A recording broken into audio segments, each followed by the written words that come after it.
धर्मराज के दरबार में जो है लाया गया। वह नरक की यातनाओं से बचने की गुहार कर रहा था।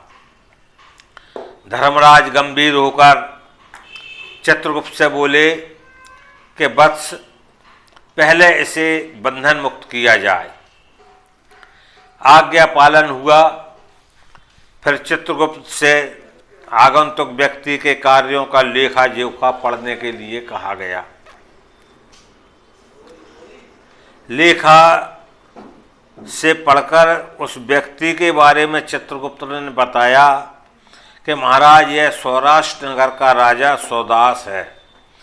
इसने कभी कोई धर्म कार्य नहीं किए हैं और ना ही अपने राज्य के किसी व्यक्ति को जो है धर्म कर्म करने दिया है। पुण्य, तीर्थ, भ्रमण, गरीबों की सेवा कुछ भी इसके खाते में नहीं लिखा, बल्कि यह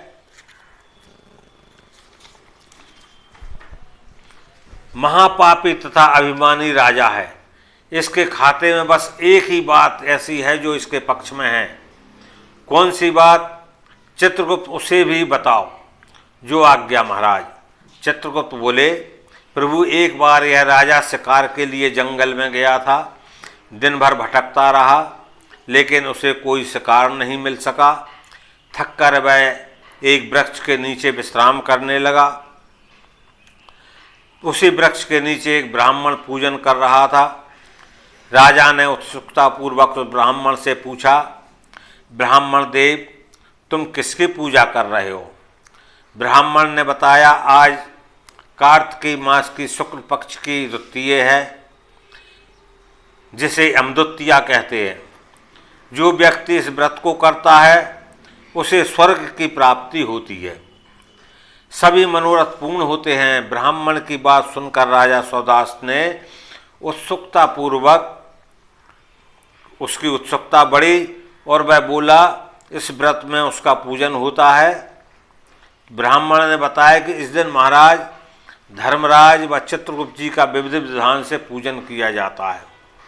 राजा बोला, तब तो आज यह व्रत मैं भी करूँगा, आपके साथ ही पूजन करूँगा तथा रात्रि को स्मरण करता हुआ रहूँगा, जागरण करता रहूँगा। प्रातः होते अपने घर जाऊँगा।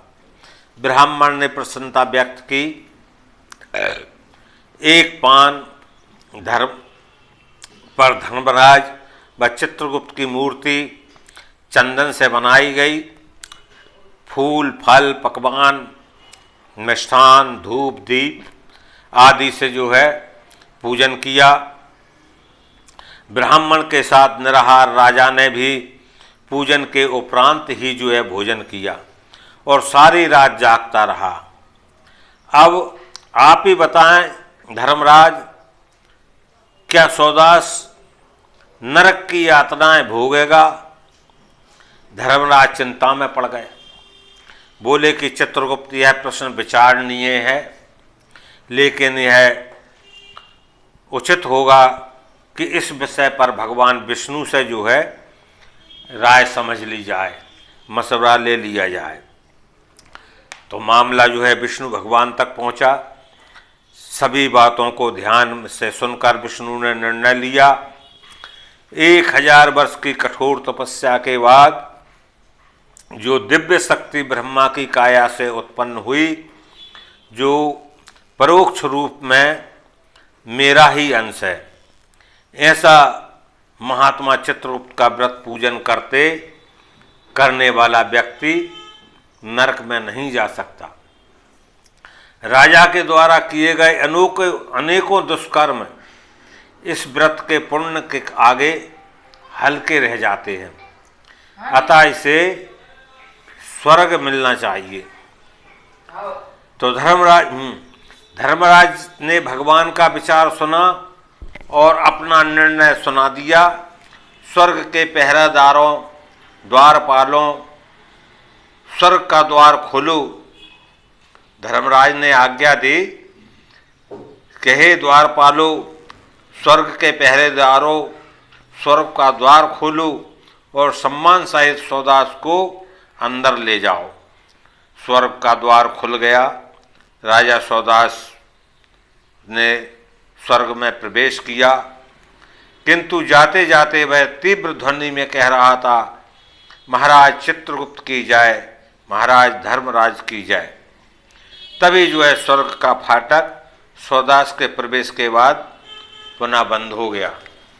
तो दोस्तों, आज की यह कथा यहीं पर विश्राम देते हैं।